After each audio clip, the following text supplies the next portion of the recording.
Assalamualaikum sobat, jumpa lagi di video mobil vlog Susilo Plat H YouTube channel.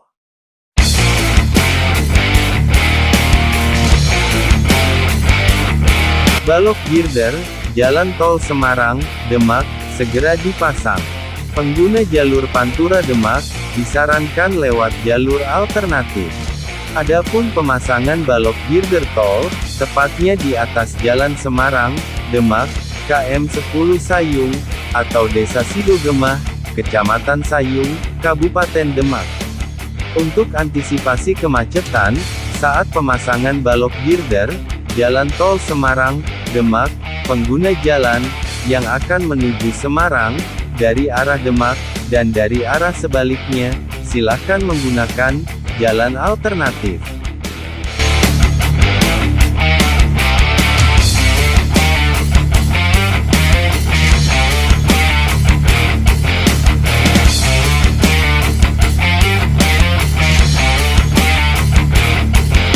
Selain itu, akan dilakukan buka tutup arus lalu lintas, karena adanya pemasangan girder tol. Para petugas akan bersiaga untuk mengarahkan para pengguna jalan yang melewati jalur tersebut. Pemasangan girder tol rencananya akan dilaksanakan pada hari Rabu, 20 hingga tanggal 27 Juli tahun 2022. Mulai pukul 22, hingga pukul 5 waktu Indonesia Barat. Untuk mengantisipasi kemacetan panjang, pihak petugas kepolisian sudah melakukan koordinasi dengan pihak PT Wika sebagai pengembang terkait jalur alternatif. Dari hasil koordinasi, telah disiapkan jalan alternatif untuk kendaraan kecil dan sepeda motor, yaitu dari Demak ke Semarang, bisa melewati jalan pertigaan halte Buyaran, Guntur, Karangawen, Meranggen, Semarang, atau pertigaan Onggorawe, Bulusari, Meranggen, Semarang, sedangkan dari arah Semarang ke Kudus, bisa melewati jalur pertigaan Genuksari, pertigaan Bajardowo, Bulusari, Onggorawe, jalur Pantura Demak.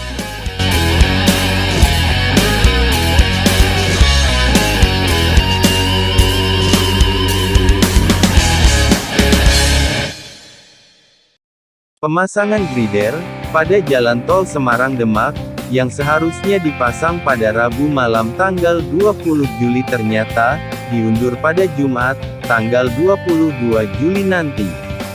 Proyek pemasangan grider tol, rencana tol, akan diresmikan pada bulan Oktober. Jadi pemasangan dipercepat, harusnya pemasangan dilakukan hari Rabu, namun ada pengecekan dari pusat, jadi akan dipasang kurang lebih hari Jumat.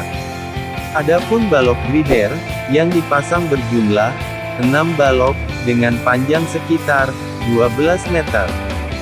Sekitar 12 meter, pemasangan di 3 kanan dan 3 kiri akan dilaksanakan buka tutup jalur Pantura Demak sekitar 1 jam pada arus lalu lintas.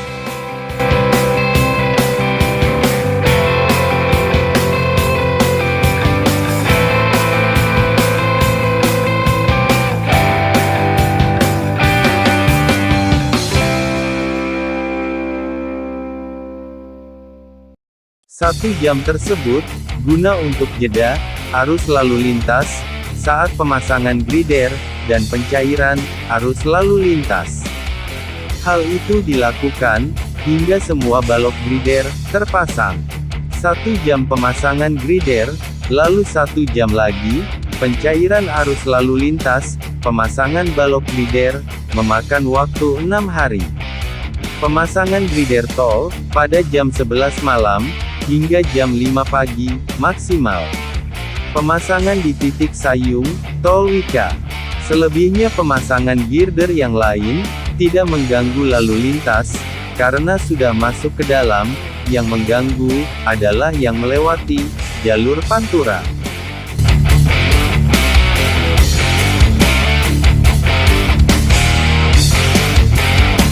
Istilah Pantai Utara, Jawa Tengah pertama kali muncul dalam majalah Indi dengan judul NN under overhead, Verkeerwezen in Noord-Midden Java. Satu dan lain hal, tentang pengangkutan, di pantai utara, Jawa Tengah, yang terbit pada April tahun 1923.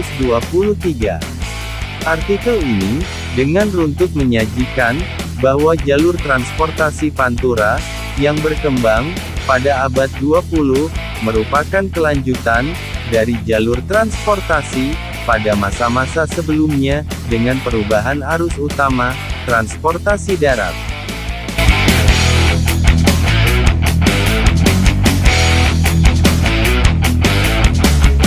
Jalan Raya Pantura, semula merupakan bagian dari Jalan Raya di Pesisir Utara, Jawa yang merupakan bagian wilayah Kerajaan Mataram Islam. Jalan Raya Pantura merupakan sarana mobilitas dan barang. Pada masa Mataram, jalan raya ini berfungsi untuk kepentingan konsolidasi kekuasaan antara wilayah, pedalaman, dan pesisir. Jalan Raya Pantura juga sebagai media penghubung untuk diplomasi antara Mataram dengan utusan dalam negeri dan luar negeri, seperti utusan VOC.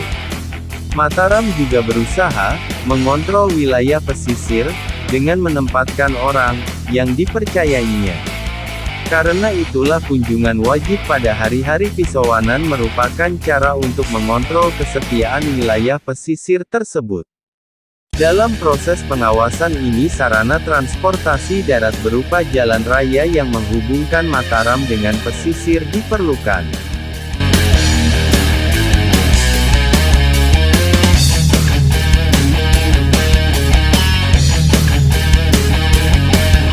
Jalan Raya Pantura juga menjadi sarana diplomasi antara orang Belanda dan Mataram.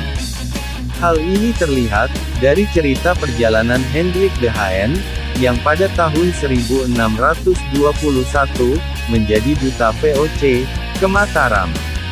Diceritakan bahwa, dia berangkat dari Batavia, menuju Tegal, menggunakan jalur laut. Sementara itu, perjalanan dari Tegal, menggunakan jalur darat. Dia menggunakan armada kuda, untuk sampai ke Mataram.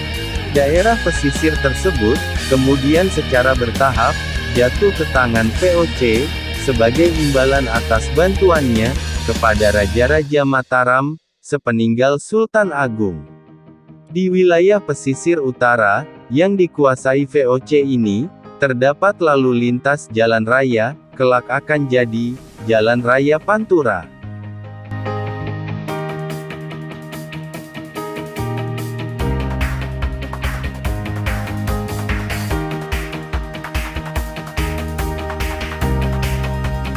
Jadi jalur Pantura Jawa, ada sejak Mataram Islam. Kisah kelam kerja paksa. Jalan Pantura, yang sudah ada, pada masa Kerajaan Mataram, hingga masa VOC tersebut, mengalami revitalisasi pada masa pemerintahan Hindia Belanda. Jalan Pantura ini, menjadi bagian dari Jalan Raya, Pos di Jawa. Jalur Pantura, dibangun pada masa pemerintah Hindia Belanda, dan dikenal dengan nama Grootposweg, atau Jalan Raya Pos. Dahulunya jalur ini, dikhususkan sebagai sarana pos informasi, yang menghubungkan berbagai wilayah, di pesisir Jawa. Jalan ini, dibangun membentang dari Anyer, sampai Panarukan, sepanjang 1000 km. Jalur Pantura juga dikenal, sebagai Jalan Daendels, karena jalan ini dibangun, pada masa pemerintahan, Gubernur Jenderal Herman Willem Daendels.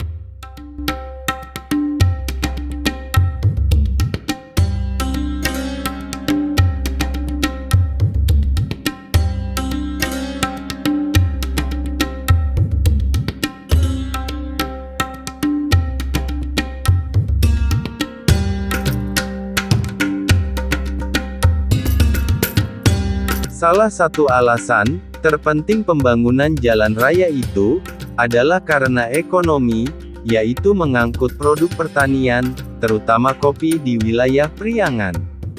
Ketika itu, Daendels memang sedang membangun pelabuhan alternatif di Cirebon dan Tegal. Pada 1808, dirinya mengumpulkan seluruh bupati di Pulau Jawa dan menugaskan mereka untuk membangun jalan yang akan melewati wilayah mereka. Sementara tenaga kerja yang dilibatkan berasal dari penduduk setempat dengan sistem kerja paksa.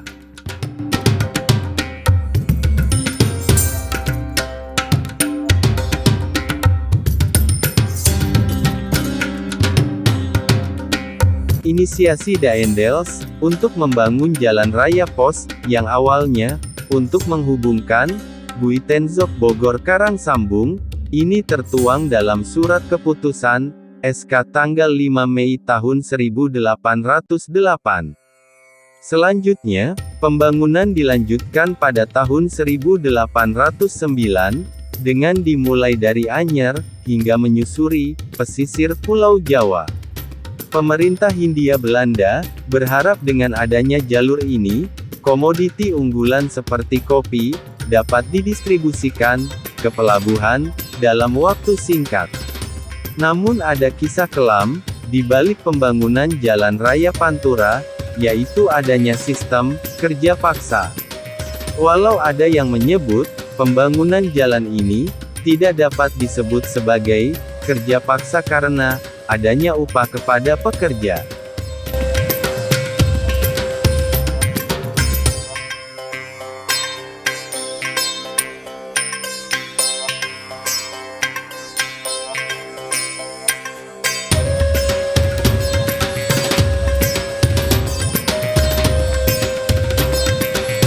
Direktur Jenderal Hindia Belanda pada saat itu menyiapkan upah untuk para pekerja berupa uang, beras, dan garam. Namun, pemberian upah ini menjadi kabur karena tidak ada bukti sejarah apakah benar-benar sampai kepada para pekerja. Hal yang pasti, kekejaman dalam sistem kerja paksa ini menyebabkan pekerja tak sanggup bertahan hingga akhirnya meninggal dunia. Kemudian disebutkan bahwa pembangunan Jalan Anyer Panarukan sebagai sebuah genosida. Hanya dalam waktu 2-3 tahun pembangunan, jalan ini memakan korban hingga 12.000 jiwa.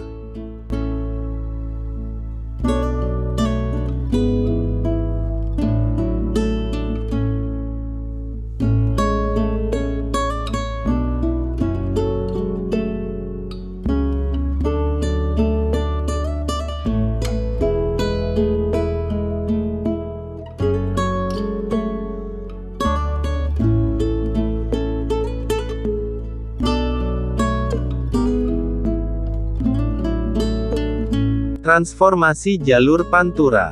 Dampak yang ditimbulkan oleh proyek monumental Daendels tersebut, pada awalnya, hanya dapat dinikmati kelompok tertentu, antara lain kereta kuda pos, milik pemerintah, dan kereta kuda, milik kaum bangsawan pribumi. Namun, setelah dikeluarkannya surat keputusan, SK nomor 4, tanggal 19 Agustus tahun 1857, pedati milik rakyat diperbolehkan mengakses atau melewati jalan raya tersebut. Sebelum SK itu keluar, rakyat biasa melewati jalan rusak yang ada di sisi jalan raya pos.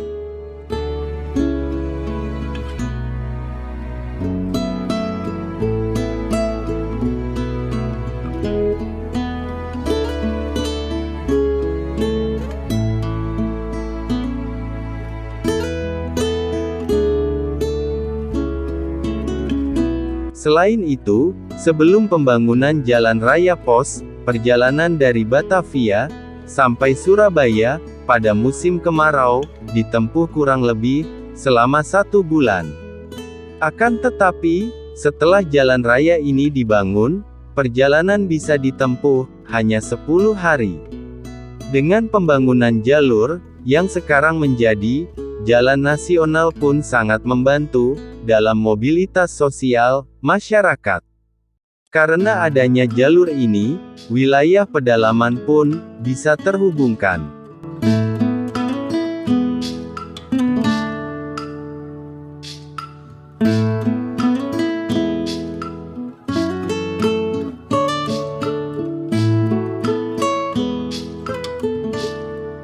Geliat aktivitas dan perekonomian di jalur Pantura terus berjalan hingga media 2000-an. Kendati sejak media 1800-an mendapatkan saingan berat, yakni kereta api yang mulai dibangun di wilayah Jawa Tengah. Pada 1930-an, migrasi penduduk di Pulau Jawa tidak terelakkan. Kondisi inilah yang membuat selama kurun waktu 50 tahun, perkembangan Pantura semakin pesat, sampai akhirnya terlihat pada 1980. Tidak ada yang mengetahui secara pasti kapan kemunculan istilah Pantura untuk menamai jalan nasional ini. Tetapi, istilah ini baru muncul dalam wacana media massa pada penghujung 1980.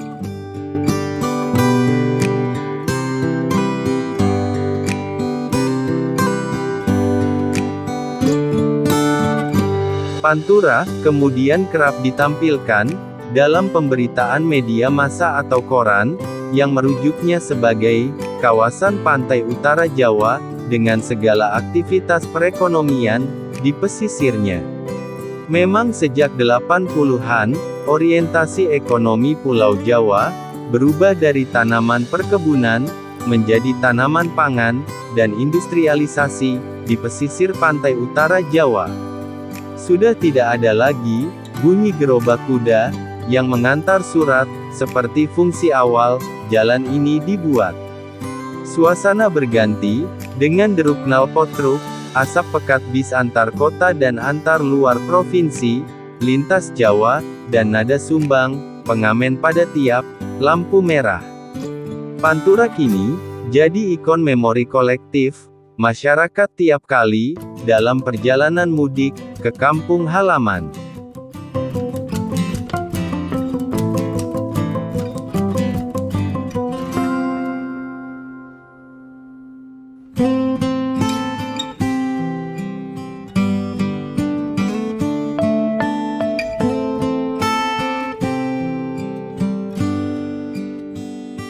Kabupaten Demak. Demak yang kini terletak sekitar 30 km dari laut pada waktu itu adalah kota pantai.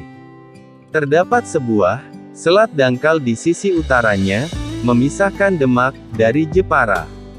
Perairan itu dulu adalah wajah jalur jalan raya yang menghubungkan Semarang, Demak, Kudus, Pati, dan Rembang hingga Sarang, yang merupakan perbatasan Provinsi Jawa Tengah dan Provinsi Jawa Timur. Kesultanan Demak menguasai lautan. Kesultanan Demak yang didirikan oleh Raden Fatah punya visi maritim yang kuat. Seiring dengan melemahnya Majapahit pada akhir abad ke-15, Demak muncul sebagai kekuatan utama di Pulau Jawa. Dalam perebutan kontrol Semenanjung Malaka, Demak mengirim armada untuk bergabung dengan Kesultanan Aceh dan Johor melawan Portugis. Demak juga menaklukkan Sunda Kelapa dengan angkatan lautnya. Kejayaan Demak ini, menurut sejarawan H.J. de Graaf dan T.H.T. Pigeaud, dalam bukunya yang berjudul Kerajaan Islam Pertama di Jawa 1974, didukung oleh lokasinya yang dekat dengan lautan. Letak Demak cukup menguntungkan bagi kegiatan perdagangan maupun pertanian.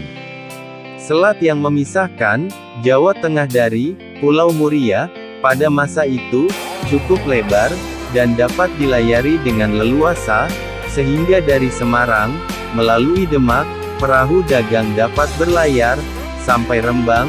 Baru sejak abad ke-17, Selat Muria tak dapat dipakai lagi sepanjang tahun tulis The Graph, dan Pige Out.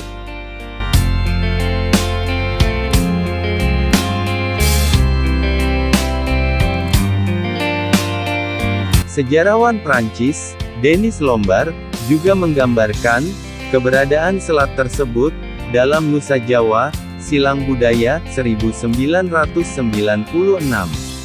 Lombard menyebutkan bahwa Gunung Muria di sisi timur Semarang merupakan sebuah pulau.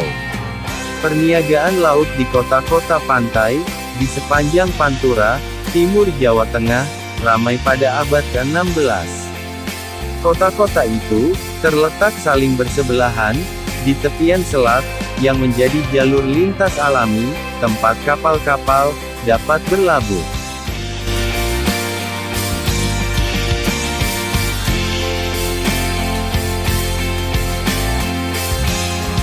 Jangan lupa klik subscribe. Terima kasih sudah menonton, sampai jumpa lagi di video berikutnya, Susilo Platha YouTube channel. Jangan lupa klik subscribe.